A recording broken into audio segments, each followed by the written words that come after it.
Ok?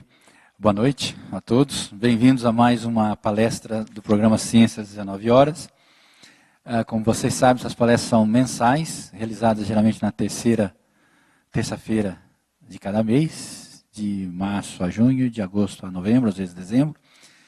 E as palestras são gravadas e os vídeos são disponibilizados no nosso site, que é o www.ifisc.usp.br/ciência19h. Ou então, mais fácil, você entra no Google, digita Ciência 9 horas, que ele coloca já no topo da lista o nosso site, de aí você vai ter a programação das palestras e tem, clicando em palestras, você tem todas as palestras que foram realizadas até o momento, são mais de 100, então quase 120 já, e todas elas gravadas e em vários formatos, MP4, DVD e tudo mais.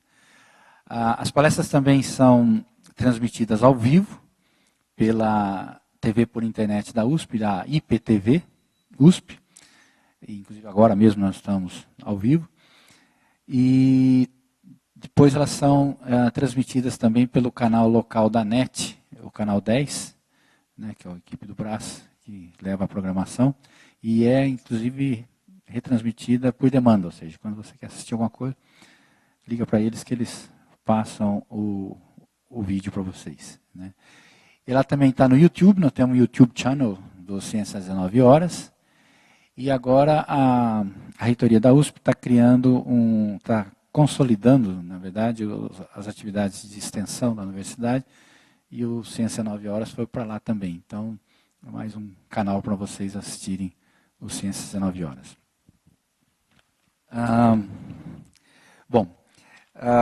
E o programa, como disse, a gente organiza desde 2004, e isso é graças ao apoio, tanto institucional, quanto financeiro, quanto logístico e tudo mais, que é aqui do próprio Instituto de Física, na verdade, da diretoria.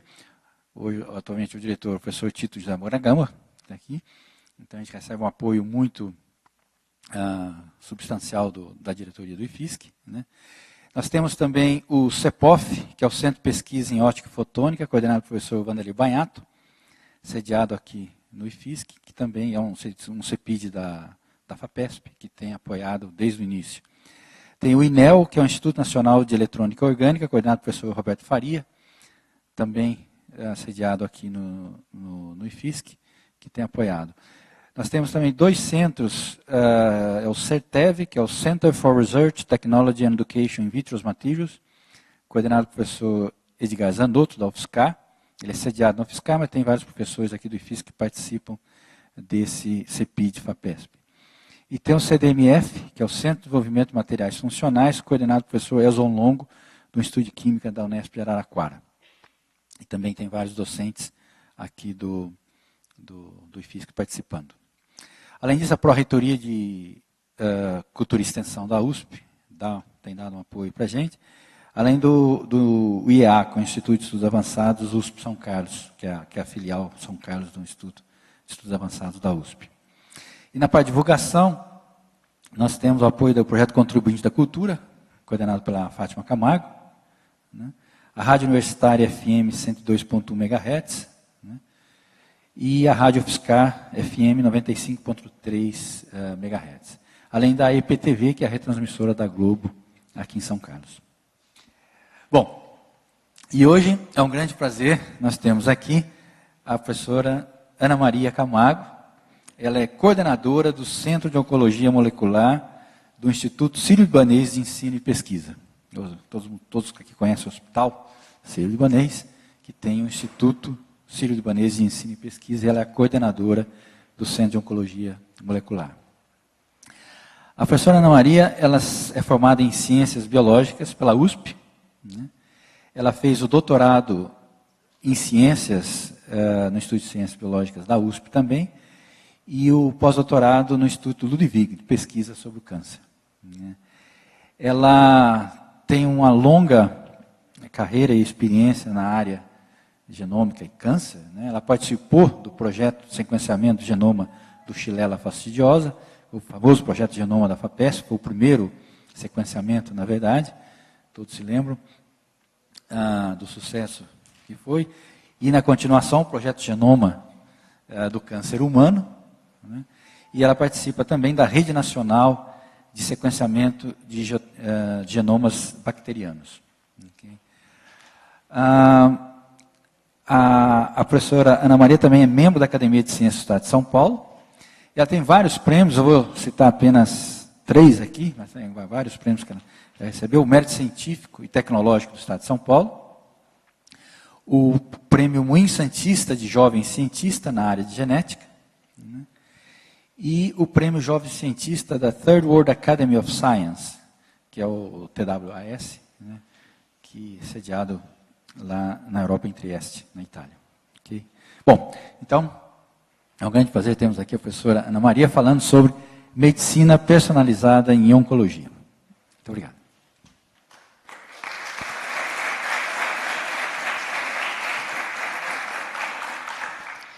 Bom, boa noite a todos vocês. É um grande prazer participar dessa iniciativa aqui do Instituto de Física. Agradeço a todos do Instituto, as pessoas que estão aqui a essa hora da noite para ouvir a palestra, em especial o professor Luiz Augustinho, o professor Luiz Nunes, que me fez o convite para estar aqui hoje. Realmente é muito gostoso, é um prazer muito grande, espero que vocês gostem do assunto, da aula. Eu fui orientada a falar aqui desse púlpito, mas eu gostaria de fazer a apresentação de uma forma bastante informal e vocês ficarem à vontade para me interromper a qualquer momento, para esclarecer, para tirar uma dúvida, uma informação adicional. A única coisa que eu peço é que aí vocês esperem que o microfone vai ser levado até vocês, para que as pessoas que estão assistindo online possam acompanhar a discussão também, tá bom? Então, muito obrigada. Eu vou falar hoje desse tema, que é um tema bastante atual, que a gente tem ouvido, inclusive, na mídia, né, que é a medicina personalizada. O que é a medicina personalizada? Especificamente no tratamento do câncer, na oncologia. Né? Isso é uma expectativa muito grande, que, como nós vamos ver, ela vem desde o sequenciamento do genoma humano, né? Foi um projeto enorme, um projeto mundial, um projeto que envolveu muito dinheiro, financiamento muito grande, vários grupos de pesquisa, e desde a época que esse projeto foi concebido, existia uma grande expectativa de que essa informação fosse efetivamente aplicada na saúde humana, para melhorar as condições de saúde humana. Uma expectativa enorme, né? Uma coisa muito ambiciosa, imaginar que nós vamos curar todas as doenças de uma forma muito rápida e com um único projeto, mas o que eu gostaria de mostrar para vocês nos próximos minutos é que isso já começa a tomar um formato. Não na velocidade e não para todas as doenças ou para todos os tipos de câncer, como a gente gostaria, mas eu acho que nós já temos pelo menos um caminho e uma visão um pouco otimista do que será o futuro e de como essas informações que vêm sendo acumuladas aí nas últimas 40 décadas, especificamente sobre a biologia dos tumores, elas começam então a ser aplicadas no tratamento dessa doença. Então, um conceito para a gente começar a falar um pouquinho da doença, né? É muito importante a gente entender que o câncer não é uma doença só. Né? Na verdade, quando a gente fala câncer, a gente está falando de mais de 100 doenças distintas. Então, a cura do câncer é algo muito difícil, porque a gente está falando da cura de 100 doenças ao mesmo tempo. E óbvio que a pesquisa para essas 100 doenças, ela não evolui na mesma velocidade, a complexidade de cada uma dessas doenças também é diferente. Então, é um termo muito genérico, mas que envolve basicamente o crescimento descontrolado das células. Então, o tumor, o que é? O tumor, ele é um aglomerado de células que não são mais células normais, são células transformadas e que começam a se dividir de forma indevida, de forma descontrolada, e em algumas situações, então, adquirem a capacidade de sair daquele tecido onde ele foi originado e migrar e afetar o funcionamento de outros tecidos, gerando o que a gente conhece, então, como as metástases. As metástases são a principal causa de morte pelo câncer, né? Realmente um estadio bastante avançado da doença, onde a possibilidade de cura é muito pequena. Então, dos grandes avanços, talvez no combate ao câncer, mais do que a prevenção, eu acredito, seja o diagnóstico precoce, quando aquele tumor ainda está um tumor muito localizado e um tumor pequeno, né? A gente tem, só para uma questão numérica aí, para ilustrar um pouco a importância do problema, esses são dados da Organização Mundial de Saúde. Nós temos aproximadamente 14 milhões de casos de câncer diagnosticado no mundo todo, uma alta taxa de mortalidade, 8,8 milhões de mortes associadas a essa doença no ano todo. E existe uma estimativa um pouco sombria, principalmente associada ao envelhecimento da população mundial, de que esses números eles vão aumentar em 70% nas próximas 2 décadas. Então, é um prognóstico bastante sombrio e isso tem levado, então, um investimento muito grande na pesquisa sobre o câncer. Então, como eu já adiantei, a célula tumoral ela é uma célula transformada. É uma célula que, aos poucos, ela deixa de ser normal, ela passa por estágios intermediários, que são estágios que a gente chama de estágios lesões pré-malignas, até realmente se transformar aqui num tecido totalmente desorganizado, sem a função adequada, sem a sua estrutura preservada. Então, isso é um processo progressivo. Então, aqui a gente tem as células do cólon, são células normais. Aqui nessas células já começam a perder a sua estrutura, a ter uma proliferação diferente. Isso vai, mais uma vez, progredindo. Esse aqui já é um pólipo do intestino, até chegar realmente nesse tumor, que é um tumor bastante invasivo e desorganizado. Então, é uma sequência, né? É um processo que demora muito tempo, como nós vamos ver, de transformação celular. A célula normal, ela vai se transformar numa célula maligna. Essas transformações, por incrível que pareça, elas são causadas por alterações no material genético da célula, no nosso famoso DNA. E isso é um conceito relativamente recente, quando a gente pensa na história da ciência. Esse conceito tem mais ou menos aí uns 30 anos, né? E ele realmente, o câncer, como nós vamos ver daqui a pouquinho mais detalhes, ele é causado por alterações no material genético dessa célula. Então, nós temos aqui o nosso genoma, aquelas bases que realmente vão determinar as características e a informação genética, e essas bases elas podem ser alteradas por vários tipos de modificações no genoma e vão, então, desencadear esse processo de transformação da célula normal na célula maligna. As alterações genéticas que influenciam esse processo de transformação, elas podem ser de 2 tipos.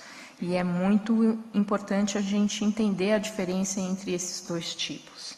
Nós temos alterações germinativas, que ocorrem em todas as células do nosso corpo. Essas são as alterações que nós recebemos como informação genética dos nossos parentes. E elas vão determinar basicamente a predisposição que um indivíduo vai ter de desenvolver o câncer. Então, essa é a contribuição genética do indivíduo, é a predisposição que já nasce com aquele indivíduo de desenvolver o câncer. Essa predisposição pode ser maior ou menor, dependendo, então, do conteúdo das alterações que são herdadas dos seus pais, dos seus parentes. Mas, basicamente, o câncer, ele é causado mesmo, né? Você tem a predisposição, mas esse processo de transformação celular, ele é causado por outro tipo de alteração. Alterações que a gente chama de alterações somáticas, que não vão ser transmitidas para os nossos filhos e que vão ocorrer nas células somáticas, não nos gametas, mas nas células somáticas de cada um dos nossos órgãos. Essas sim são as alterações que causam o câncer. Tá? Então, são alterações que promovem a alteração celular no tecido e que não são transmitidas para os nossos descendentes e que vão se acumular ao longo da nossa vida, invariavelmente. Não adianta, a gente está aqui sentado e está acumulando mutação. E não, a gente pode diminuir o grau de mutações que nós acumulamos se a gente não fumar, se a gente tiver uma alimentação saudável, se nós praticarmos esportes, mas também se a gente ficar dentro de uma bolha, isolado, isso também vai acontecer como um processo fisiológico e de envelhecimento da própria célula humana, da célula animal. Tá? A boa notícia é que aquelas mutações germinativas que são herdadas e que conferem o risco de desenvolver o câncer, um maior risco, são poucas e são poucos frequentes na população. Então a gente consegue ver isso aqui nesse gráfico, que parece um pouco complicado, mas não é, onde a gente tem aqui a mutação em alguns genes, que tem uma alta penetrância. A alta penetrância significa conferem um risco alto daquele indivíduo desenvolver câncer, mas essas alterações que têm essa alta penetrância, que conferem esse alto risco, têm uma frequência na população humana bastante pequena. Essa é a boa notícia, né?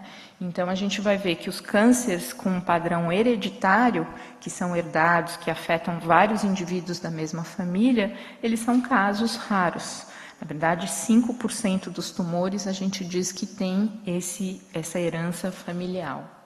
E a maioria dos alelos que conferem um risco bem pequeno, tem uma penetrância baixa, conferem um risco mínimo, e aí você precisa ter vários alelos, de forma que a somatória desses pequenos alelos é que vão determinar a sua predisposição.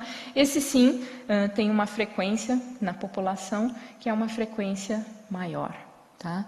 Então a gente tem poucas alterações, poucos genes que conferem um alto risco, como por exemplo aqui o BRCA1 e o BRCA2, que são genes do genoma humano que ficaram muito conhecidos pela Angelina Jolie, né, que tem mutações nesses dois genes, a gente sabe, ela falou para todo mundo, e que confere um maior risco do desenvolvimento de câncer de mama nela e em todos os descendentes da família dela.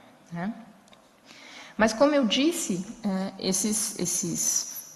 essas alterações têm uma baixa frequência na população e correspondem só a 5% dos casos de câncer. Então, a maioria dos tumores que nós diagnosticamos são tumores que a gente chama esporádicos, ou seja, não tem nenhuma relação familiar. E elas estão muito relacionadas, primeiro, com o envelhecimento, como eu já mencionei, e também com risco e exposição ambiental. Então, se a gente for pegar aqui o câncer de mama, a gente vê que a maioria, mais de 50%, realmente não tem nenhuma correlação familiar. É uma pessoa, geralmente, que não tem outros parentes afetados. Geralmente o câncer esporádico ele se manifesta numa idade mais avançada.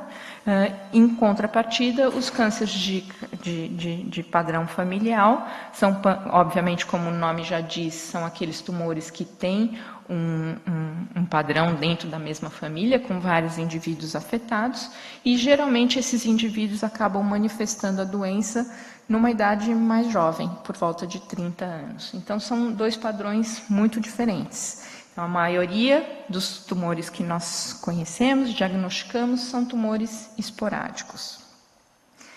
E, como eu mencionei, o que causa esse processo de transformação é uma série de alterações que ocorrem, então, no material genético, no DNA da célula tumoral.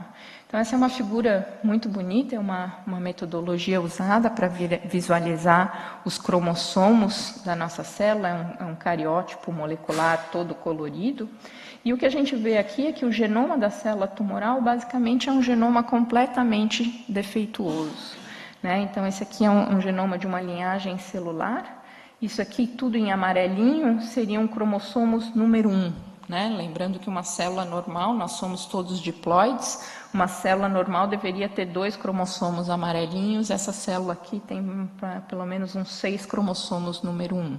Não só tem 6 cromossomos número 1, como ela tem cromossomos 1, que carregam pedaços de outros cromossomos. Então, aqui tem um pedaço amarelo, um pedaço cor-de-rosa, que provavelmente veio desse cromossomo número 12.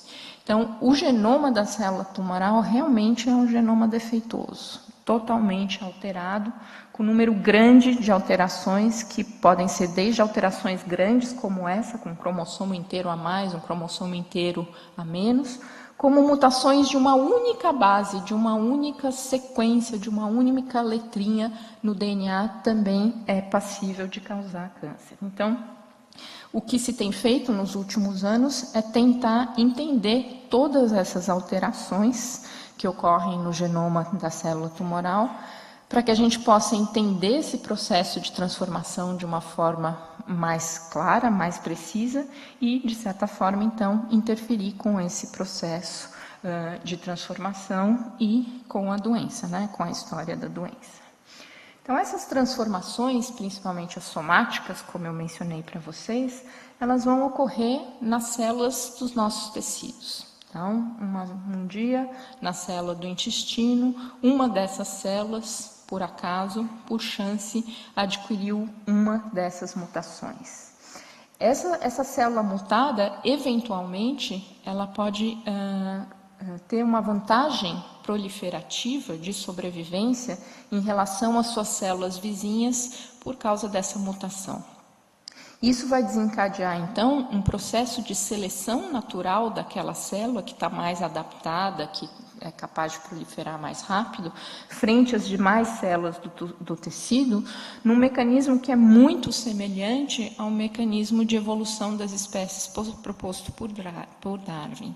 Então, na verdade, já existe até uma área hoje em dia, que é a ecologia de tumores, que vai entender justamente essa dinâmica de seleção natural dentro de um único tumor. Quais são as células que vão ter essa vantagem, quais são as alterações genéticas que vão conferir essas vantagens adaptativas. E, geralmente, a gente precisa muito mais do que uma alteração para que a gente tenha todo aquele processo de transformação celular. Então, aqui é um modelo de transformação, de novo, do câncer de intestino, né, que começa com o epitélio normal, algumas lesões pré-malignas, como os adenomas, depois a lesão maligna, o carcinoma, e, por fim, a metástase. E nessa sequência aqui, hoje a gente já consegue ver eventos moleculares, alterações genéticas muito características do câncer de cólon. Então, a primeira delas é a mutação num gene chamado APC. Essa alteração ela é seguida por alterações num oncogene que chama Carras. Então, toda essa sucessiva cascata de alterações genéticas, ela pode ser mapeada, e é isso que nós temos feito nos últimos 40 anos, entendendo como que cada uma dessas alterações confere essas vantagens proliferativas, favorecendo, então, a seleção de células que são capazes de se dividir descontroladamente e de invadir outros tecidos. Essas mutações, na verdade, elas ocorrem como erros, simplesmente na hora que o DNA vai replicar a polimerase, a enzima que faz essa cópia do DNA para a célula filha, ela é passiva de erro, como qualquer enzima biológica, né? Mas também, obviamente, a gente sabe disso, a exposição a agentes mutagênicos, como o tabaco, a luz do sol, a luz ultravioleta, também é capaz de induzir essas alterações. Então, na verdade, o câncer ele é um resultado daquilo que você herda dos seus pais, da predisposição que você herda dos seus pais, do seu processo de envelhecimento, que é inevitável, porque as suas células replicam e cada vez que elas replicam, elas acumulam erro, e também da exposição ambiental a que você é exposto, né? Então, é uma composição aí de 3 fatores que vão determinar o seu risco de desenvolver câncer ou não. E essas alterações, então, que fazem aquela transformação da célula normal para a célula tumoral, elas vão reprogramar a célula, vai fazer com que a célula funcione de uma maneira diferente. E isso é feito através de toda a alteração da expressão dos genes daquela célula. Então, esse aqui é um modelo bastante esquemático, né, muito didático, onde a gente mostra no tecido normal Alguns genes, como o gene A, que eles são expressos e que no tumor, devido às alterações, esses genes são silenciados e deixam de ser expressos.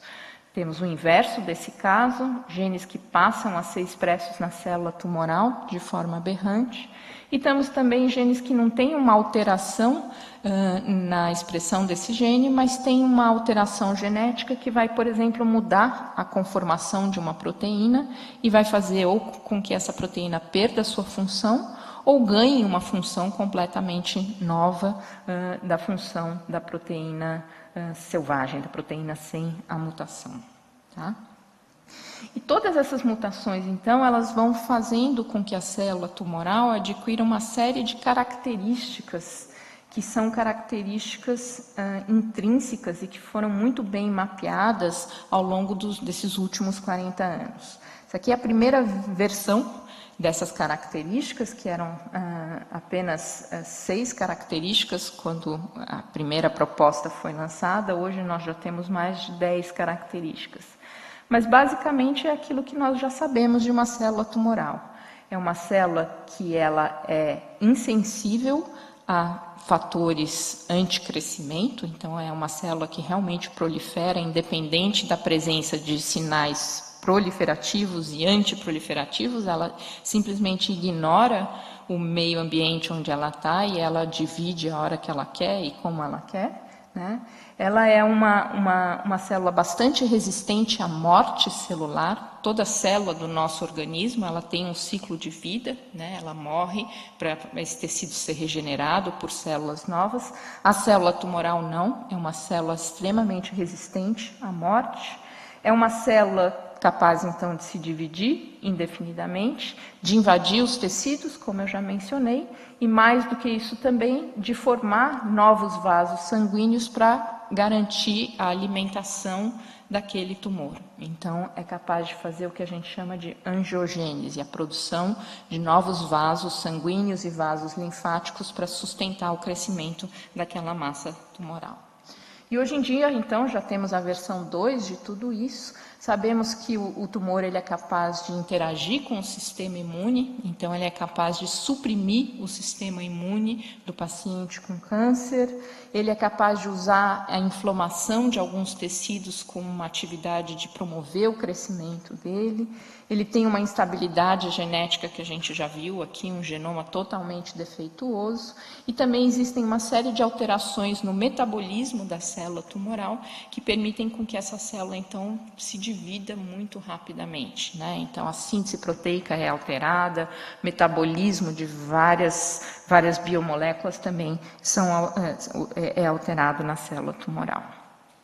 Então, o que os cientistas que trabalham nessa área de genética e genoma do câncer têm feito nos últimos 40 anos, basicamente é tentar catalogar todas essas alterações e estabelecer a relação dessas alterações com as alterações celulares e com a doença. Né? Então, eu gosto de dividir aqui esse estudo, né, da genética e do genoma dos tumores em alguns períodos, né?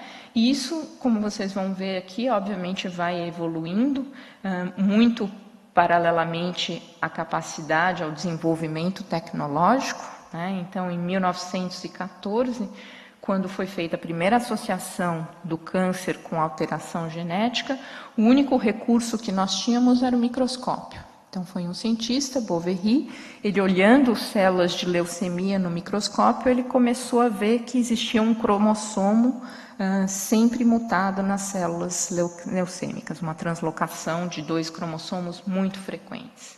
E com o desenvolvimento da biologia molecular, sobretudo as metodologias de sequenciamento, a nossa capacidade, então, de identificar essas alterações e descrever essas alterações só tem aumentado. Né? Então, a gente passou desde alterações cromossômicas para alterações já mais microscópicas e passou a estudar alterações em um único gene para conseguir hoje sequenciar o genoma completo da célula tumoral e caracterizar da noite para o dia, literalmente, todas as alterações genéticas presentes, por exemplo, num tumor de um paciente. Tá? Então, isso é o que a gente chama da era da genômica do câncer, onde a gente consegue determinar as alterações globais de genomas tumorais, e isso, então, essa capacidade, esse desenvolvimento tecnológico, metodológico, é que tem permitido, então, o surgimento da medicina personalizada. Certamente nada disso seria possível sem o sequenciamento do genoma humano, né? Isso foi feito aqui já há quase 20 anos atrás, por consórcios tanto de uma empresa privada, o grupo liderado pelo Craig Venter, como por um consórcio acadêmico de vários grupos de pesquisa nos Estados Unidos, na Europa, no Japão. E essa sequência de DNA do genoma humano foi muito importante, não só porque permitiu identificar todos os genes humanos, mas principalmente porque permitiu uma sequência de referência. Se nós olhamos para o genoma do tumor procurando alterações, nós temos que ter uma sequência, referência, para comparar. Então, ter essa sequência de referência para poder fazer a comparação e falar, olha, o normal é assim, no tumor é assado, realmente foi muito importante para todo o desenvolvimento dessa área de genômica do câncer. E o desenvolvimento das metodologias de sequenciamento, né? Quando eu comecei a fazer o meu doutorado, um aluno de doutorado conseguia sequenciar 1000 pares de base por ano, que foi o que eu consegui sequenciar no meu doutorado, e eu achava que eu era o máximo, né?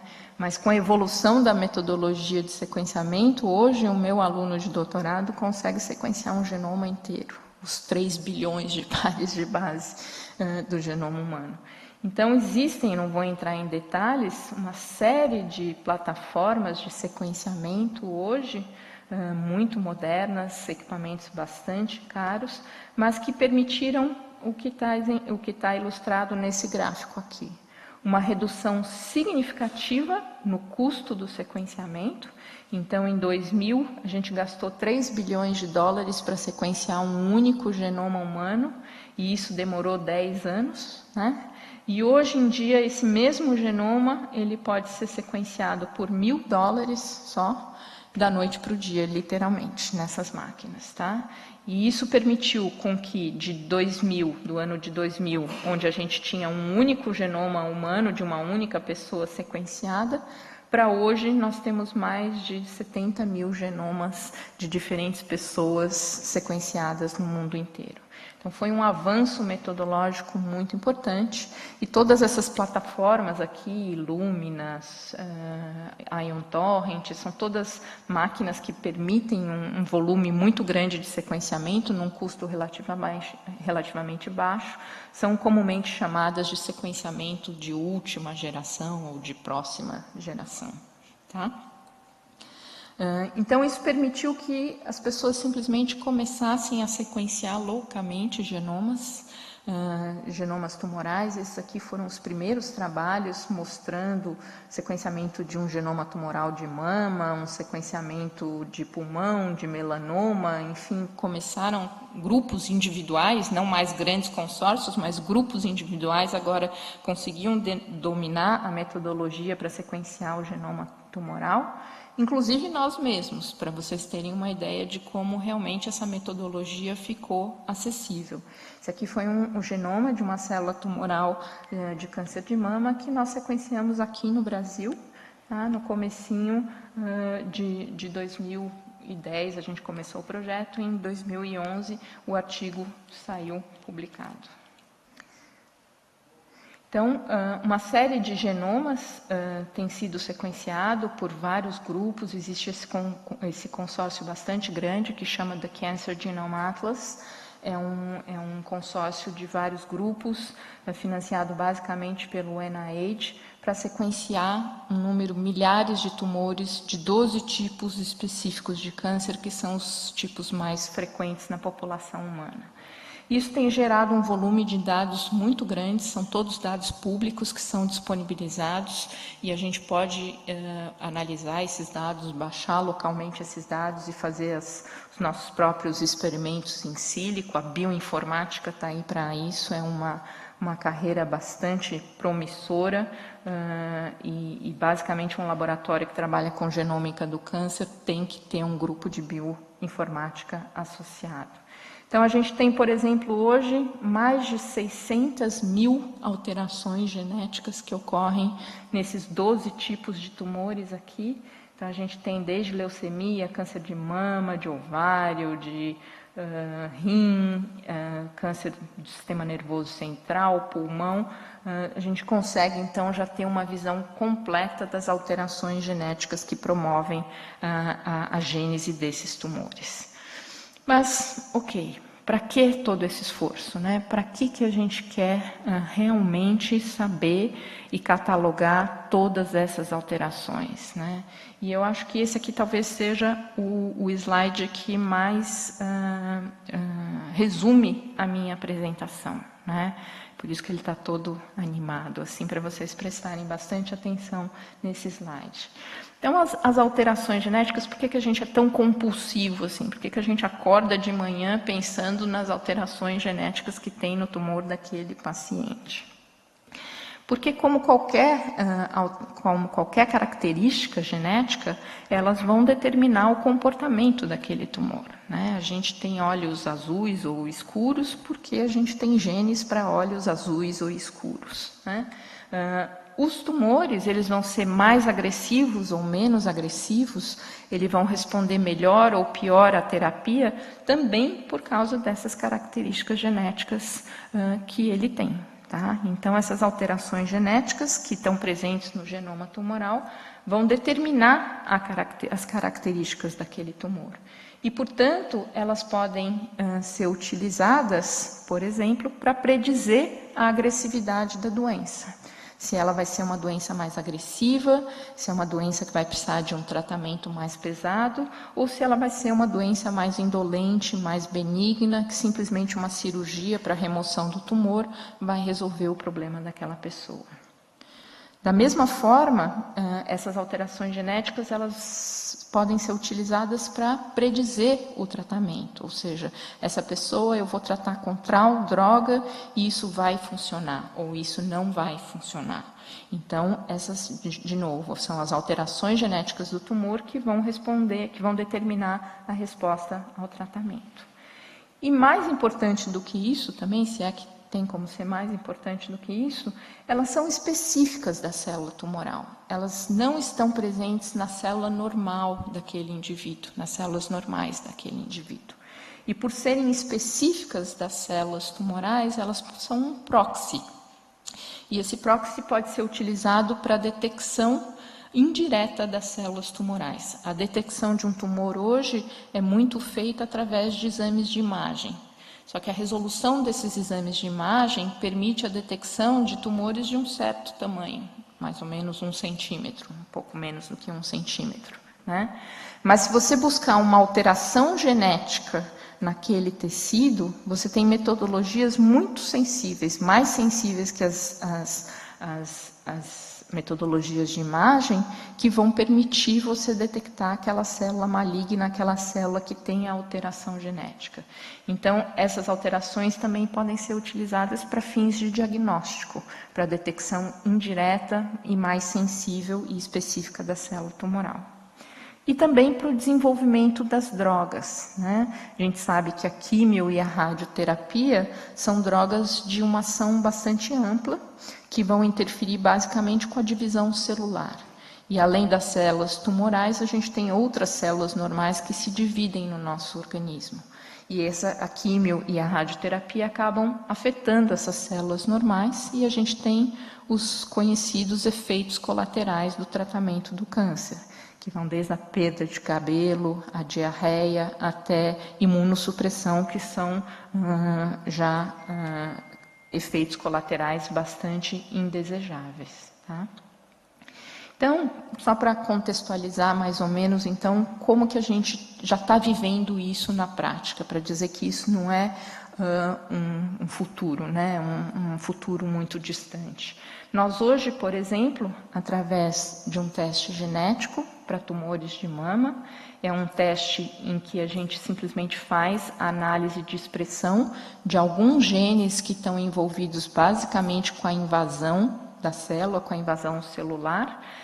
São testes que avaliam aqui a expressão de 70 ou 21 genes simultaneamente. Através desses testes, a gente consegue classificar os tumores de mama em tumores de alto grau de recidivar, de ter recorrência da doença, e, portanto, são tumores que precisam de um tratamento bastante agressivo, uma quimioterapia bastante pesada, e tumores de baixo risco, tumores que realmente, às vezes, como eu mencionei, nem necessitam de quimioterapia, basta uma cirurgia para a remoção desse tumor. Então, isso já é uma realidade para o câncer de mama, é um exame ainda caro, é um exame que não é disponível ainda no sistema público de saúde aqui no Brasil, em alguns outros países já é, mas eu acredito que isso também seja uma questão de tempo, né? Eu acho que a evolução da tecnologia, ela tem um certo curso e ela, mais cedo ou mais tarde, ela acaba sendo disponibilizada para todo mundo. Então, esse é um exemplo de como você, olhando para alterações genéticas no tumor, você consegue predizer a evolução da doença e definir a conduta terapêutica.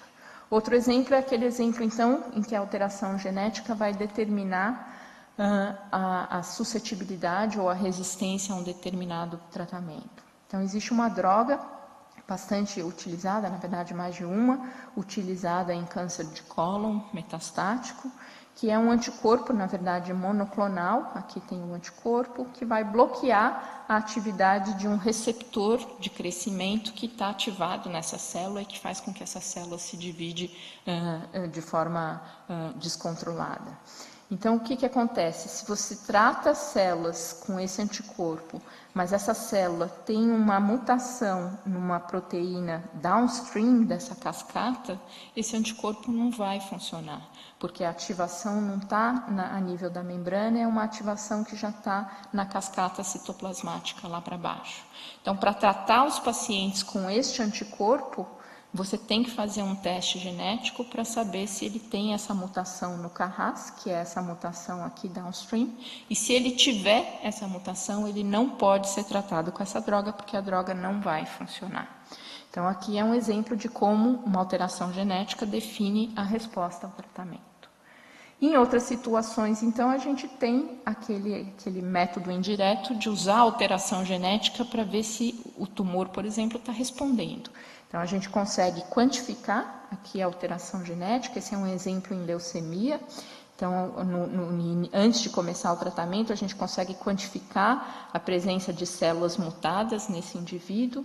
Começa a quimioterapia, o número de células cai, ou seja, o indivíduo responde à quimioterapia, mas invariavelmente, depois de um certo tempo, essas células ficam resistentes à quimioterapia e você começa a ver de novo o aparecimento da alteração genética. Isso antes, muitas vezes, dos exames de imagem mostrar a progressão da doença. Então, simplesmente monitorando através de técnicas moleculares a presença dessas mutações, você consegue saber se está respondendo, se está progredindo. Pois não.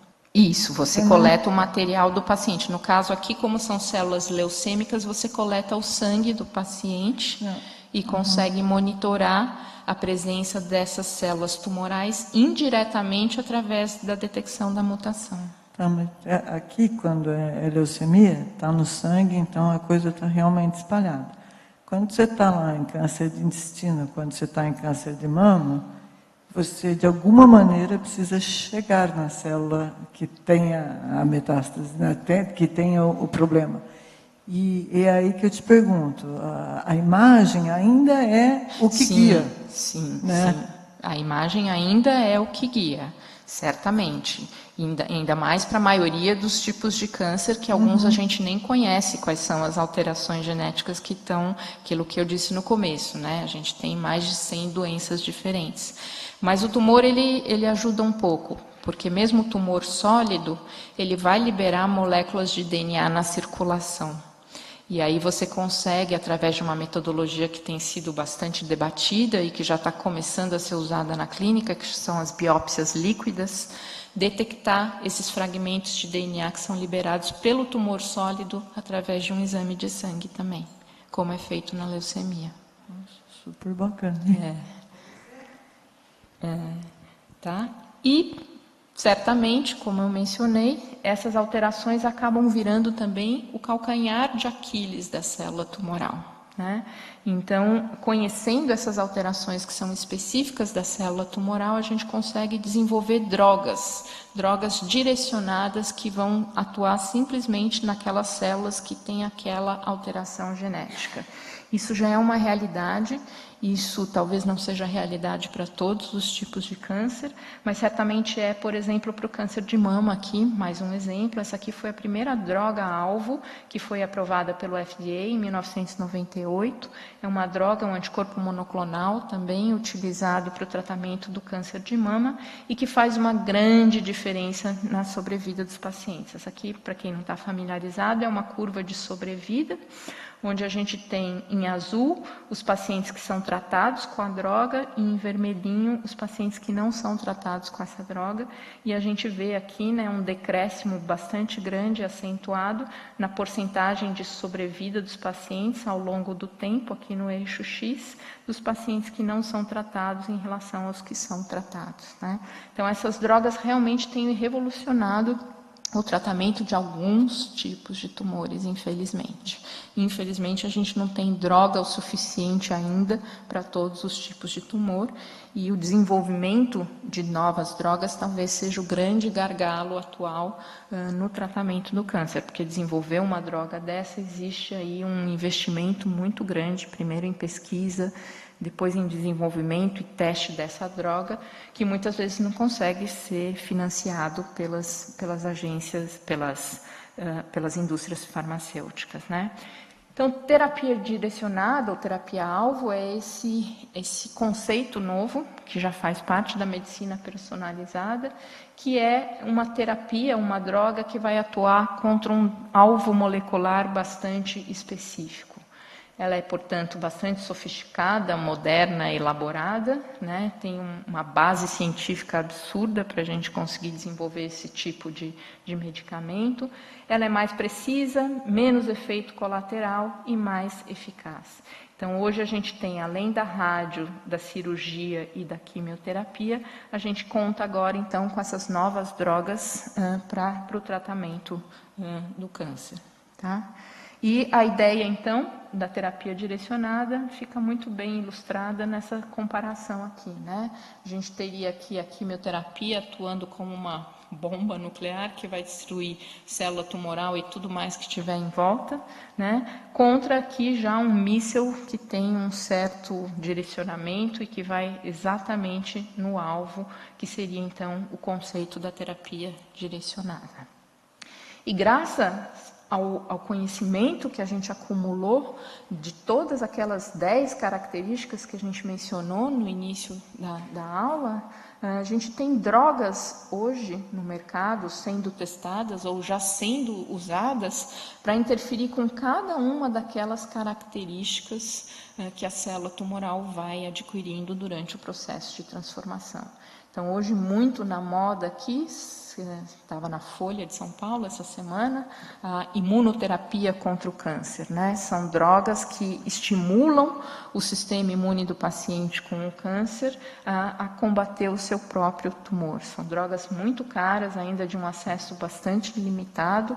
A reportagem na Folha falava justamente disso, da incorporação dessas drogas no sistema de saúde, né? Mas assim como esse mecanismo, várias outras drogas estão sendo disponibilizadas e desenvolvidas. Só para vocês terem uma ideia, aqui são algumas dessas drogas que já são aprovadas e usadas rotineiramente, e aqui são todas as drogas que estão já em uso ou em fase de desenvolvimento. Uma droga normalmente tem 3 fases de desenvolvimento. A última fase é realmente a que comprova a segurança, a eficácia, e aqui é um número de drogas que estão sendo desenvolvidas e testadas só para câncer de pulmão. Confesso que eu já tentei contar várias vezes e já me perdi, mas tem mais de 100 drogas aqui que estão sendo desenvolvidas só para um tipo bastante específico de câncer de pulmão. Então, não é difícil imaginar que, tudo isso é fruto de um conhecimento científico que vem sendo gerado e acumulado. É pesquisa básica, né? Olhar para um tumor e saber como é que esse genoma está organizado, como esse genoma está alterado, se convertendo aí já num produto bastante aplicado, como as coisas realmente caminham muito juntas, não existe uma sem a outra, né? Só que essas terapias, eu já estou finalizando, elas têm alguns desafios. E aí, mais uma vez, a importância da medicina personalizada. E isso também, de novo, está esquematicamente representado nesse gráfico aqui. Então, vamos entender o gráfico. As bolinhas são as diferentes drogas que são utilizadas, entre parênteses, a alteração genética e o tipo de tumor, onde a droga atua e que tipo de tumor ela é usada para tratar. E a gente tem taxa de resposta, ou seja, número de indivíduos que vão responder àquela droga, e o tempo de benefício do tratamento, porque infelizmente, assim como as bactérias adquirem resistência aos antibióticos, as células tumorais também adquirem resistência aos tratamentos. Então, os pacientes têm um benefício, mas é um benefício por tempo limitado. Então, a gente consegue ver duas coisas preocupantes nesse gráfico. Primeiro, que nem todos os pacientes respondem. Então, se a gente pegar aqui, Vemurafenib, que é uma droga revolucionária para o tratamento do melanoma. Ela é revolucionária? Ela é.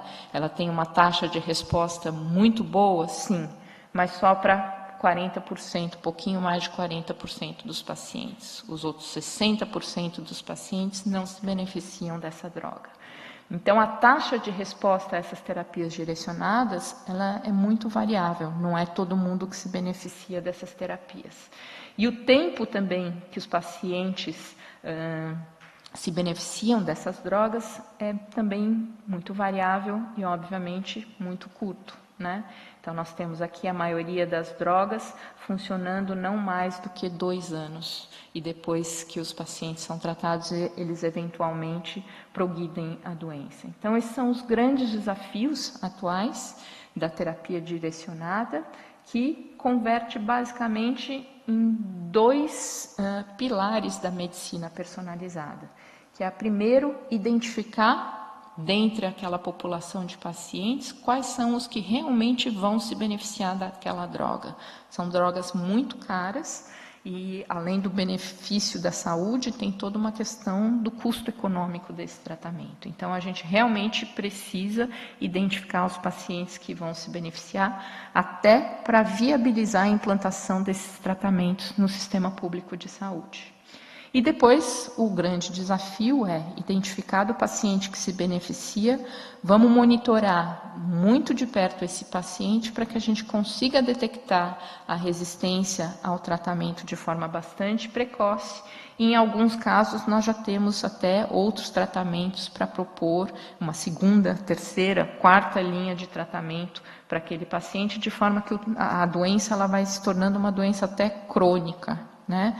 Alguns médicos lá do hospital, eles sempre falam isso, que o câncer nunca vai ser curado, mas ele vai virar uma doença crônica, como, por exemplo, a diabetes, a hipertensão, é uma doença que hoje a gente não evita, mas a gente controla muito bem, e os pacientes que têm essa doença conseguem aí sobreviver muitos e muitos anos. Então, a expectativa é que com todo esse arsenal de terapia direcionada, o câncer também possa virar uma doença crônica, né? Então, a ideia é de um conjunto de pacientes que têm o mesmo diagnóstico, o mesmo tipo de câncer, realmente começar a separá-los e identificar aqueles que vão ter maior toxicidade ao tratamento, menor toxicidade, maior benefício, menor benefício.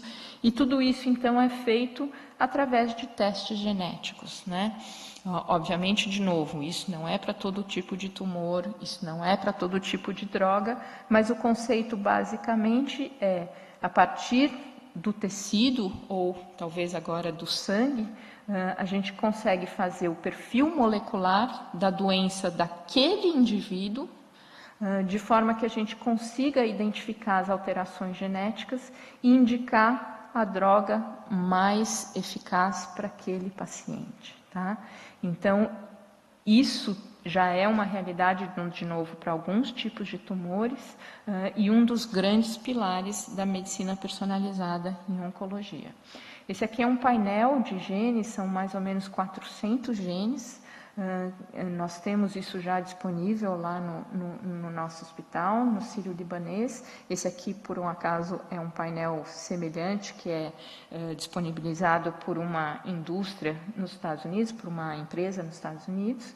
Então, basicamente, a gente pega o tumor daquele paciente, é um exame personalizado, individualizado, a gente extrai esse material genético, faz toda uma análise de sequenciamento, comparando com a sequência referência do genoma humano e consegue ter um resultado como esse aqui. Isso aqui é um laudo, como se fosse um hemograma, não é um hemograma, é um laudo de alterações genéticas presentes no tecido daquele paciente especificamente.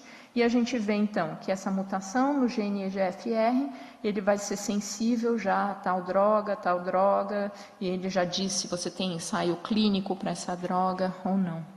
Então, realmente, aqui a gente consegue ver todo o impacto do investimento em pesquisa nessa área e uma aplicação já bastante concreta, mas, de novo, para alguns tipos de tumores, né?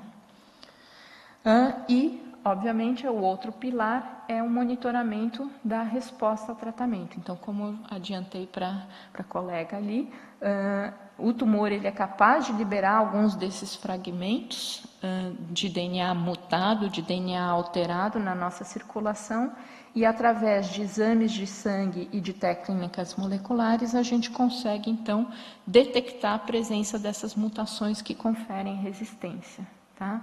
Então, isso também é um outro pilar, é um outro, aí já mais voltado não para o tratamento, mas para o diagnóstico da resistência, né, e de certa forma para o tratamento também, onde a medicina personalizada tem um papel muito importante na oncologia, tá? E com isso acho que eu termino, só passando pelos principais tópicos, né? A gente viu hoje que o câncer, na verdade, é um termo bastante abrangente, que define mais de 100 doenças, todas caracterizadas pelo crescimento anormal das células, né? Essas células, ela se transforma de uma célula normal em célula maligna, e essa célula passa então a ter a capacidade de formar metástase, que realmente é o grande motivo de causa, um motivo causal de mortes por câncer. Essa transformação é promovida por alterações genéticas que podem ser herdadas dos nossos pais ou então adquiridas ao longo da nossa vida e vão acontecer como um processo fisiológico do envelhecimento celular. As herdadas definem a nossa predisposição e as adquiridas por agentes carcinógenos ou realmente por erros na replicação do material genético é as que vão realmente causar a transformação celular. O sequenciamento do genoma humano teve um papel importante na área de genômica do câncer, bem como o desenvolvimento das metodologias de sequenciamento. Isso permitiu a gente entender muito bem como uma célula tumoral, ou muito melhor, como uma célula tumoral funciona e desenvolver, então, os novos métodos de diagnóstico e os novos medicamentos, que constituem, então, o pilar aí, os pilares da medicina personalizada na oncologia, que é o tema da nossa aula, que essas terapias novas desenvolvidas, então, com base nesse conhecimento, é uma realidade promissora no tratamento de diversos tipos de câncer, com mais eficaz, menos efeitos colaterais, mas ainda existem muitos desafios a serem vencidos para identificar os pacientes que vão se beneficiar e para monitorar a aquisição de resistência, e certamente uma gama enorme de testes moleculares, abrindo então essa área de medicina personalizada em oncologia, que foi aí o tema dessa aula. E aqui só uma visão do futuro, né? Na verdade, quando você chegar na farmácia daqui a alguns anos, ao invés de levar a receita, você vai levar o sequenciamento do seu genoma, e o farmacêutico provavelmente vai ficar doido com tantas, tomara que ele fique doido com muitas drogas para poder tratar cada um dos tipos de câncer que a gente tem hoje. Muito obrigada.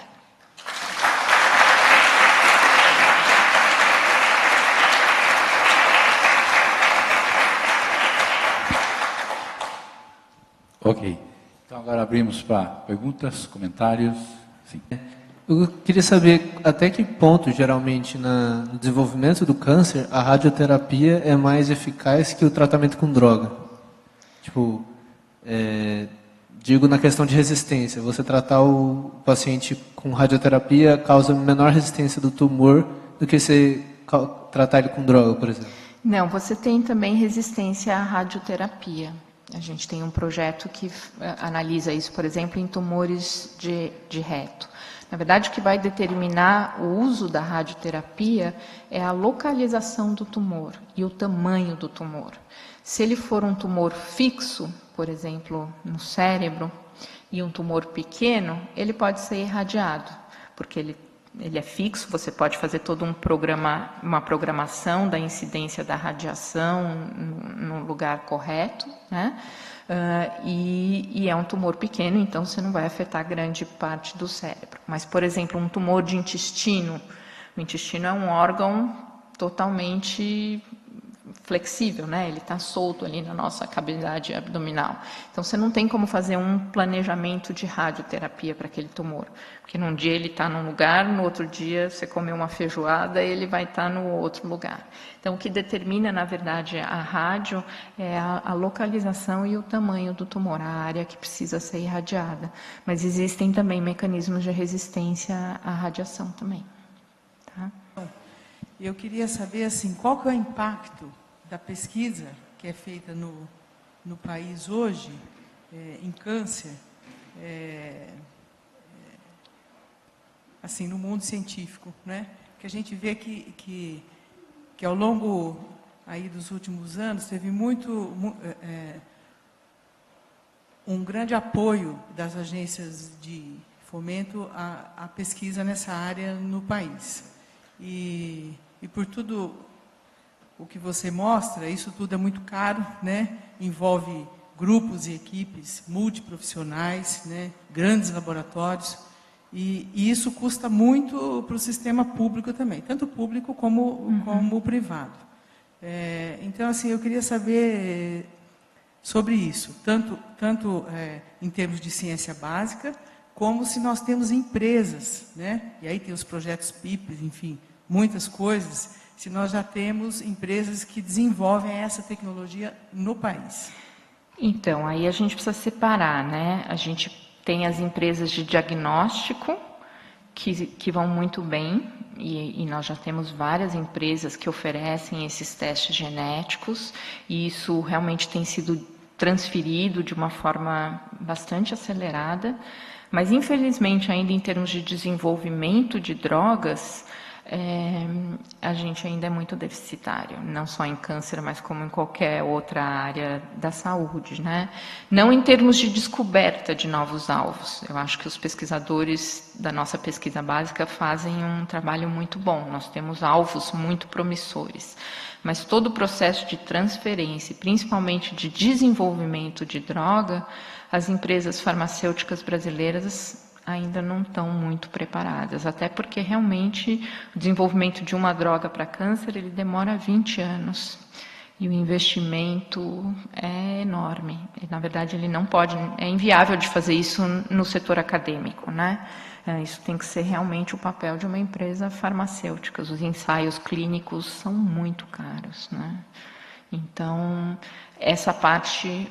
Mas isso acho que não é uma peculiaridade do Brasil, né? Eu acho que é um problema realmente aí de investimento e de custo que precisa ser equacionado, né? Quando as pessoas me perguntam qual é o grande gargalo, o gargalo é isso, a gente tem mais alteração genética do que a gente gostaria e um número ainda muito pequeno de drogas desenvolvidas para cada uma dessas alterações, né? A gente tem, eu mostrei ali, né, quase 70 mil alterações genéticas, mas talvez algumas centenas de drogas, né? Então existe aí um descompasso. Mas a pesquisa básica certamente é a base de tudo isso, né? E os investimentos que têm sido feitos são essenciais, não tem como negar, né? Eu queria pegar uma carona na pergunta dele e depois fazer a minha. Quando se irradia, você causa alteração genética também. Também. Existe uma correlação e de risco do tumor desenvolver um outro tumor Existe. por causa da radiação? Sim, por exemplo, o sarcoma, que é um câncer infantil, muitas vezes você irradia, porque é um câncer no osso, né? Você consegue irradiar e depois, na idade adulta, essas crianças acabam tendo um outro tumor causado pelos efeitos da radiação. Mesmo a quimioterapia pode fazer isso. Sim. Né? Então, a quimio e a rádio, eu tenho a sensação de que ou ela funciona para valer, ou ela traz mais malefícios do que benefícios. Entendeu? Então, a minha questão agora é a seguinte: você tem um sistema imunológico que realmente defende contra alterações, de maneira geral. Até que ponto o genoma ajuda a entender que uma pessoa tem deve ter uma distribuição de competência das células em combater, né? Não sei se existe isso, mas imagino que nem todas as células têm a mesma eficácia, ou a mesma eficiência em atacar e combater um tumor. Isso deve variar de pessoa para pessoa. Tem pessoas que têm um sistema imune menos capaz e outros mais capazes. Uma das tecnologias que me parece que está sendo desenvolvida em imunoterapia é você conseguir separar aquelas mais capazes e devolver para o e paciente. devolver para o paciente. Mas isso depende da genética? Na verdade, assim, depende, porque o que faz o sistema imune reconhecer o tumor são justamente essas alterações que vão gerar proteínas minimamente diferentes, mas ainda capazes de serem reconhecidas pelo sistema imune da pessoa como uma coisa non-self. Tá? Então, o problema da imunologia do câncer é que todo o sistema imunológico foi desenvolvido para não reconhecer o próprio organismo, para reconhecer organismos distantes. E o câncer, de certa forma, não é um organismo infeccioso, ele é um anômalo, mas um anômalo das suas células normais.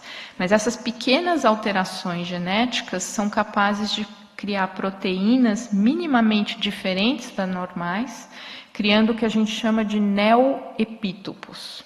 Ou seja, é uma mutação que vai gerar uma alteração na proteína que vai passar a ser apresentada para o sistema imune como um antígeno viral, por exemplo, uma proteína não do organismo, não self.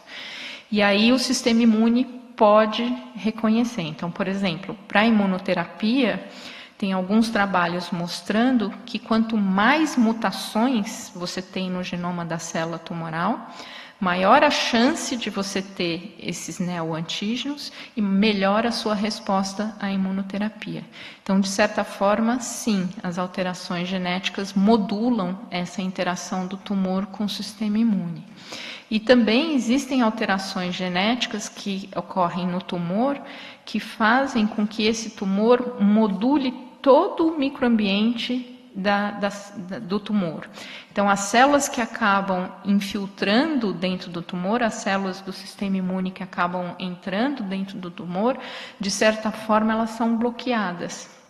Elas ficam anérgicas, por exemplo. Os linfócitos T, eles estão ali dentro do tumor, eles até reconhecem o tumor, a proteína mutada, mas eles não têm a capacidade citotóxica, a capacidade de destruir aquele tumor. Então, o que essas imunoterapias, seja através do uso dos anticorpos de checkpoint, que é a moda atualmente, seja através da devolução dessas células, é realmente reativar essas células do sistema imune que, de certa forma, são sequestradas, são desativadas pelo próprio tumor. Então, de uma certa forma, também as alterações genéticas impactam a imunoterapia também.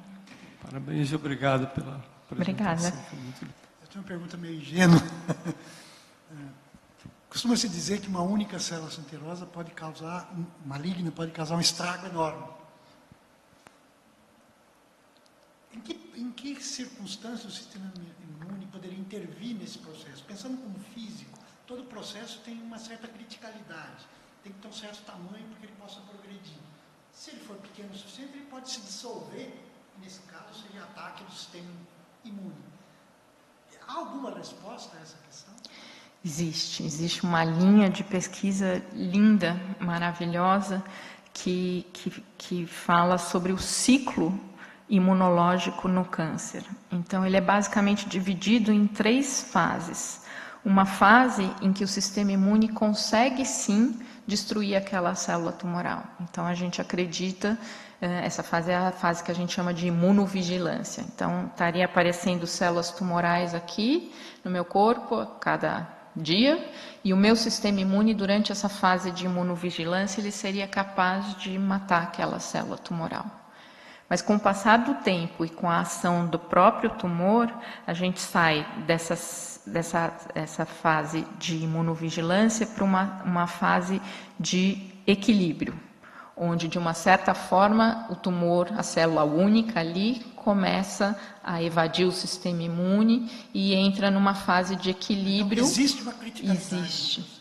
E depois, a última fase é a fase da evasão. Aí, quando o sistema imune já não consegue mais dar conta do recado.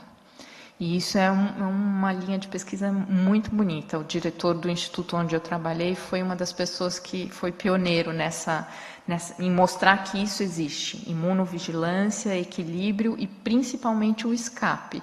E essas drogas que nós temos hoje de imunoterapia, elas estão muito voltadas para essa fase do escape, de conseguir reverter o mecanismo de escape do tumor do sistema imune. Obrigado. A primeira é, as células cancerígenas são causadas por mutações que a tornam células malignas. Então, eu queria saber se existe alguma mutação que torna a célula benigna, uma melhora da célula original. A célula benigna é a que a gente tem hoje, né, que evoluiu ao longo dos milhões e milhões de anos, né? O que eu acho bonito de estudar o tumor, na verdade, é que a gente entende melhor como a célula normal funciona, né? Então, a célula tumoral é um mutante. E a gente entende como funciona a partir do momento que ela não funciona direito, né? É uma abordagem muito usada na genética, né? Que são os mutantes. Mas existem, por exemplo, tumores que têm mutações que conferem, por exemplo, um crescimento indolente. Então, vai ser um tumor que vai crescer devagarzinho, que vai ter um padrão mais benigno. Isso existe, sim. E a segunda pergunta é por que, não sei se existe ou se não é tão frequente, câncer no coração? Então, isso existe câncer no coração, mas isso depende muito da taxa de proliferação do próprio tecido. Então, os tumores que são mais comuns são os carcinomas, que são os tumores de epitélio, né? Todo o nosso epitélio ele é renovado toda hora. Nosso intestino, a cada 2 dias, é um intestino praticamente novo. Então, eles são mais frequentes nesses tecidos que têm uma taxa de proliferação. Mas existe, sim, tumor no coração. Existe tumor no sistema nervoso central, né? Então, existe também. Só não são muito frequentes. Obrigado. Então, nessa distribuição toda que já foi estudada das mutações, né? Não existem alguns com uma frequência muito mais alta do que outros? A frequência de mutação. Sim, sim. Então, daí, né, como se fizesse um espectro assim, de mutações, as mais frequentes ou mais comuns nos diversos tipos de câncer, se aquelas fossem atacadas numa primeira abordagem, provavelmente é como um antibiótico de espectro largo, né? Isso. E quanto mais pesquisa, né? Mas isso é muito significativo, porque quando você fala assim, são 700 mil mutações já detectadas, esse número você fala, nossa, né? Como é que eu vou tratar isso aqui de 1 a 1? Mas se você Se você consegue agrupá-las de alguma maneira? Consegue. Por exemplo, câncer de pulmão, 60% dos cânceres de pulmão tem uma alteração no receptor de crescimento, que é o EGFR. E esses tumores que têm essa alteração são tratadas com drogas específicas para essa alteração. Mas o problema é que a heterogeneidade genética dos tumores é muito grande. E é fácil de entender por que é grande, né? Porque eu falo isso lá para os médicos do hospital, eles querem me matar. Mas é verdade. Nenhum tumor é igual ao outro. E por que nenhum tumor é igual ao outro? Porque nenhuma pessoa é igual à outra, certo? E se a célula tumoral vem daquela pessoa, o tumor daquela pessoa também só vai ser daquela pessoa. Talvez algumas alterações genéticas, algumas vias muito envolvidas com proliferação, elas estejam alteradas de uma forma mais consistente nos tumores.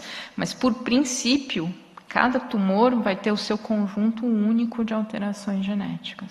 Então, mas daí também, por princípio, novamente, quando a gente fez o primeiro estudo de genoma, e quando você fala hoje, olha, tem 70 mil genomas mapeados, existe uma homogeneidade aí muito significativa. Nesses 70 mil genomas mapeados, qual que é a porção que é igual?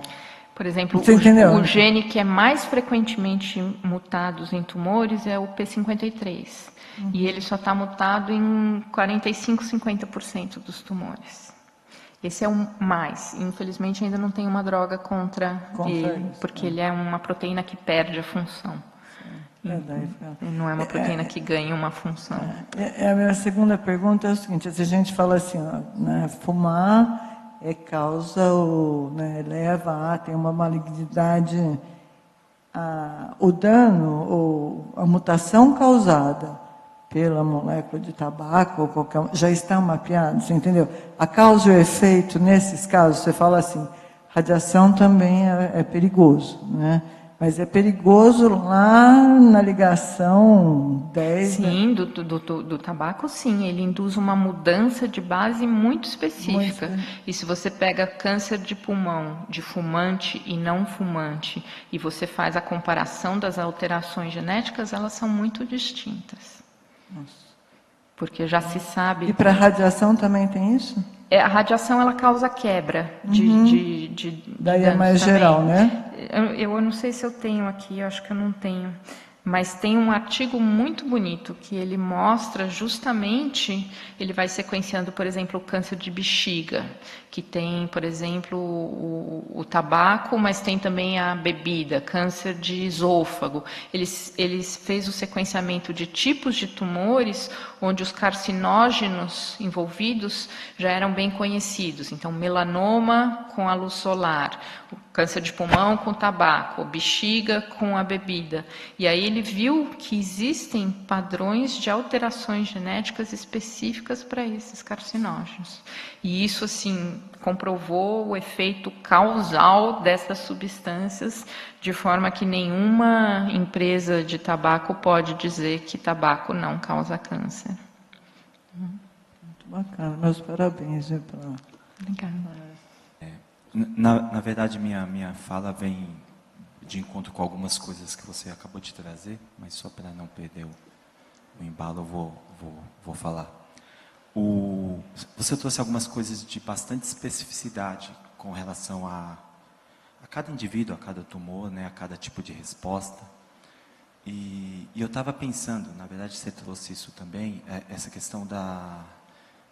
É óbvio que eu não tinha expectativa de sentar aqui e falar você de cura do câncer, né? Mas nosso desafio é muito grande de fato, né? A gente está muito distante por conta dessas especificidades e pelo fato dessas mutações conferirem a essas células uma vantagem muito grande, né? Porque, agora fazendo uma analogia ao que você trouxe de um gráfico em que drogas extremamente sofisticadas, avançadas, específicas, tem um tempo X de competência até que o organismo, sei lá, as próprias células, consigam outras vias de sinalização, de escape, enfim, eu não sei exatamente como funciona isso, mas, não, é isso mesmo, mas tá de uma perfeito. capacidade absurda de conseguir, adaptação. de conseguir seguir mais forte do que nós, sei lá, do que as outras células que enfim, os desafios são de fato muito grandes, talvez nós estejamos bastante distantes disso, né? Como eu disse, né? Para algumas doenças, não. Para algumas doenças, por exemplo, o melanoma era uma doença fatal até 10 anos atrás. Hoje não, a gente já tem o Vemurafenib, que pelo menos consegue prolongar muito, muito a vida de um paciente com melanoma, né? Mas o problema é isso, a gente não está tratando de uma doença, a gente quer o avanço de 100 doenças ao mesmo tempo, na mesma intensidade. E são doenças muito complexas, então as coisas acontecem, mas não na velocidade que a gente quer, né? Nem que o paciente precisa também, muitas vezes. Boa noite. Queria saber, assim, no sentido epigenético, assim, há alguma coisa já, alguma espécie de remédio que dado essa quantidade de dados agora de genomas, que haja não, por exemplo, no receptor tirosina quinase da célula, mas no genoma, suprimindo um certo gene que inibe a apoptose. Já existe, assim, pesquisas que vão nessa direção ou ainda não? Já. Na verdade, a gente falou muito aqui de alterações genéticas, e eu não quis entrar muito em detalhes, mas existem, como você falou também, alterações epigenéticas, né? Alterações que não vão alterar a sequência do DNA através de uma mutação pontual ou de uma translocação, mas vão alterar basicamente o estado de compactação da cromatina e silenciar ou expressar alguns genes de fórmula anômala, como eu mostrei. Então, já existem, sim, por exemplo, os inibidores de estonas deacetilases. Essas estonas deacetilases são proteínas que vão mudar a interação, a carga da estona, vão fazer com que ela interaja mais ou menos com o DNA e vão modular a expressão gênica através, então, da estrutura da cromatina. E já existem drogas, sim, que são muito usadas principalmente nas leucemias, com um bom sucesso. Desde de drogas que atuam no estado de modificação pós-traducional das estonas, como também de drogas que alteram, por exemplo, o padrão de metilação no DNA, que é outra modificação epigenética que também acontece em tumores. Mais uma camada aí de complexidade. Eu gostaria de saber se a imunoterapia apresenta efeitos colaterais também. Bem, apresenta, sim. E um deles é justamente desencadear uma resposta inflamatória muito grande, porque você está basicamente tirando o freio do seu sistema imune, então existe sim. Mas certamente são menores do que a da quimioterapia, por exemplo. Mas existe. Todas essas drogas, sim. E outro dia eu estava conversando com um residente, né, que faz residência lá no hospital, a gente dá aula para os residentes, e ele estava falando, na verdade, que ele não trata o paciente com câncer, ele trata os efeitos colaterais dos medicamentos que são usados. Então, ele aprende muito mais cardiologia, outras, clínica médica em geral, para poder contornar os efeitos colaterais do tratamento, e não exatamente para cuidar do paciente, do tumor do paciente, mas muito mais para cuidar dos efeitos colaterais dessas drogas. Então, até a imunoterapia tem, sim, efeito colateral. Eu tenho uma pergunta. Eu gostaria de saber se, em todos os casos, pelo menos até onde eu entendi, são tratadas desenvolvimento de drogas para quando o tumor já existe. Quando ele foi detectado e, né, se está tentando eliminar esse tipo de crescimento anormal, né, as características que uma célula cancerígena tem. Queria saber se existe alguma alternativa, não sei, prevista pela medicina preventiva, se algo... Porque as mutações que causam algum tipo de crescimento anormal, elas são conhecidas, pelo menos algumas, né? Se existe algum controle de prevenção a essas mutações? que causam esses tipos específicos que são conhecidos? Então, a prevenção, ela seria o sonho, né? O melhor do que curar o câncer é não ter o câncer, obviamente, né? Existem maneiras preventivas, por exemplo, o câncer de mama, né? Quem tem uma história familiar de câncer de mama, ou seja, quem tem uma predisposição alta para câncer de mama, pode, por exemplo, começar a fazer uma terapia hormonal, porque grande parte dos tumores de mama são responsivos ao hormônio, então você bloqueando o hormônio, você bloqueia a proliferação daquelas células e você previne, né? Mas eu acho que é uma doença imprevenível, se é que a gente pode falar isso. A gente pode diminuir o risco, mas prevenir completamente eu acho muito difícil. A gente diminui o risco se alimentando bem, não fumando, passando protetor solar, fazendo exercício, mas um remédio preventivo eu acho que vai ser bem difícil. Até porque é um processo tão complexo que uma droga só preventiva eu não acredito que vai existir, não. Oi. Porque no caso, mesmo no caso de um câncer somático na família, aumenta a probabilidade de um parente de primeiro grau ter esse mesmo tipo de câncer ou um outro tipo, mesmo no caso do câncer somático. Na verdade, aí não é somático, aí provavelmente tem um componente genético não conhecido ainda. Então, qualquer associação de risco maior do que a população em geral é considerada um fator hereditário de câncer. É que a gente tem síndromes muito bem caracterizadas e já com o gene envolvido bem mapeado, e síndromes que não. Por exemplo, tumores neuroendócrinos, que a gente está estudando no laboratório, a gente sabe que se você tem um parente afetado, você tem 3 vezes mais chance de desenvolver esse tumor neuroendócrino, que é um tumor super raro na população. Então, 3 vezes mais chance é muita coisa. Mas a gente não sabe. A gente está buscando justamente, comparando as pessoas para tentar entender qual é o mecanismo de predisposição nesse caso. Eu já cheguei a ler que, igual no caso de um câncer coloretal, numa pessoa jovem, né? Então, já existe igual a síndrome de Lynch, que você colocou, isso, né? Uhum. Mas eu já ouvi falar que mesmo não sendo a síndrome, os familiares têm um aumento também de 3 vezes chances de também ter um câncer coloretal.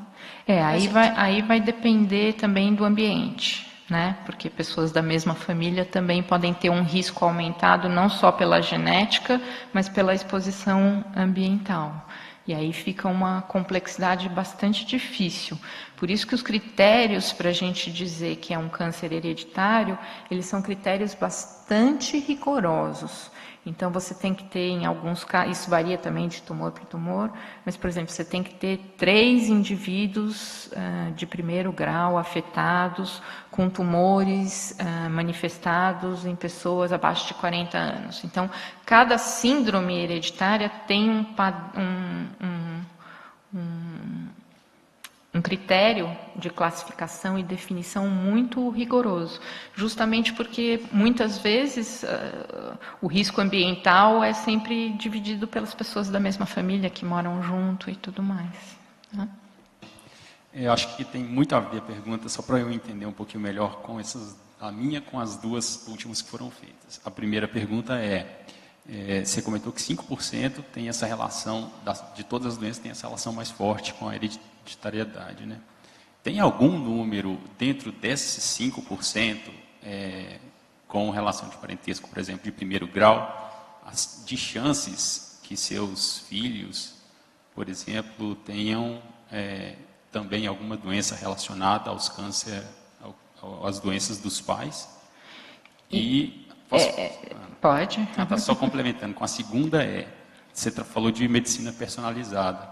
Então, conhecendo muito bem as doenças dos pais, existe alguma orientação ou algum tratamento baseado em hormônios, igual você comentou aí, para se evitar algum aparecimento de doença nos filhos? Então, vamos pegar, por exemplo, o câncer de mama, tá? Que é muito bem caracterizado, são mutações que ocorrem principalmente nesse gene BRCA1. Se você é uma pessoa que tem a mutação, é uma doença mendeliana qualquer. A chance do seu filho ser afetado é 50%. Entendeu? É uma doença genética mesmo, mendeliana. Tá? E aí o que acontece? Essas pessoas que a gente sabe que são filhas de pessoas afetadas, tem toda uma legislação, isso só pode ser feito depois dos 18 anos, enfim, mas uma vez você sabendo que ela é portadora dessa mutação, você, de certa forma, o médico, ele é obrigado a seguir um protocolo de rastreamento. Então, por exemplo, ao invés de fazer mamografia depois dos 40, 45 anos, uma vez por ano, as mulheres portadoras de mutação em BRCA1 fazem mamografias a partir dos 25 anos, de 6 em 6 meses. Ou então podem partir para um extremo, que é fazer a mastectomia preventiva, como, por exemplo, a Angelina Jolie fez.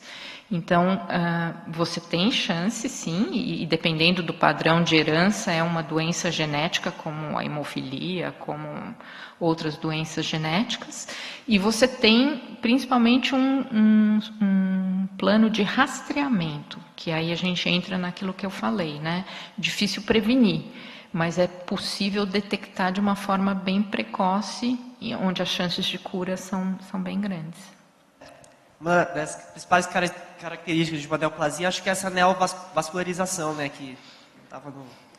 E ela, se não me engano, ela também é bastante resistente à hipóxia, não é? Ou não. E a própria hipóxia que levaria uma nova vascularização.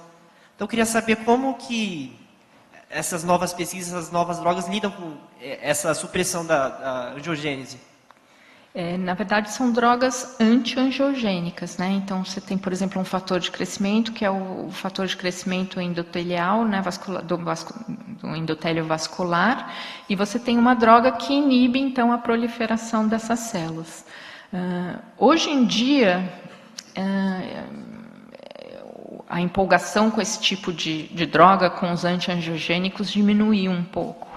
Há uns tempos atrás era tipo, conseguimos, nós vamos matar o tumor de fome porque a gente vai destruir os vasos que alimentam esse tumor. Mas na prática, os agentes anti-angiogênicos não funcionaram muito bem. Eles são usados em alguns tipos de tumor de pulmão, tumor de intestino, mas a promessa foi maior do que o concreto mesmo, o resultado concreto com essas drogas. Boa noite. Por favor, você tem os dados das alterações em adultos. Nas crianças, o processo é semelhante, embora elas não tenham assim uma exposição solar tão grande, um contato com alimentação inadequada ou com outros vícios. Qual seria o fator que desencadeia as alterações nos genomas? Então, os tumores pediátricos são um mistério, né? Porque é um tempo muito curto de desenvolvimento. Então, a maioria dos tumores pediátricos, eles têm um componente genético importante da família, né? Então, por exemplo, o retinoblastoma é um tumor pediátrico que é familiar, que é transmitido dos pais para os filhos.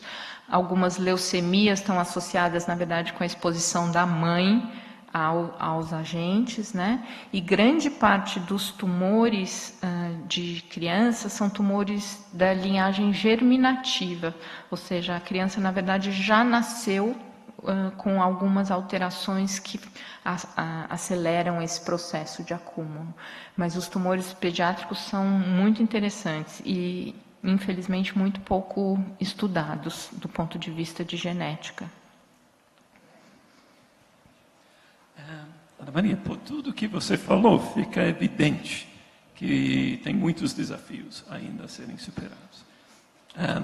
Você consegue identificar um gargalo principal, algum avanço que você gostaria de ver nos próximos anos, por exemplo, que você acha que pode ser revolucionário na área de desenvolvimento de novas terapias, etc., ou compreensão sobre câncer de uma forma geral? Eu acho que a maneira como a gente desenvolve as drogas precisa ser mudada. Desde regulamentação de ensaio clínico, né, para diminuir um pouco o custo dessas drogas, até realmente um investimento em plataformas de screening de drogas, de desenvolvimento de drogas de uma forma mais em larga escala. Porque hoje, basicamente, o que a gente tem são anticorpos monoclonais que foram desenvolvidos um a um ali, né, basicamente. Então, eu acho que um sistema mais throughput de desenvolvimento de drogas e uma legislação de aprovação dessas drogas que seja um pouco mais ágil, obviamente sem comprometer a segurança e, enfim, realmente para mostrar o benefício dessas drogas, mas que seja mais ágil e menos caro, porque o problema é esse. A informação está toda, como fala? Uma barragem, está toda represada, né? A gente tem as informações, mas a gente não tem as drogas, por uma questão de deficiências no processo de desenvolvimento, eu acho. Então vamos agradecer. Muito obrigada. Ana Maria Camargo, por essa excelente palestra. Parabéns para vocês, né, que ficaram aqui até essa hora. Sim.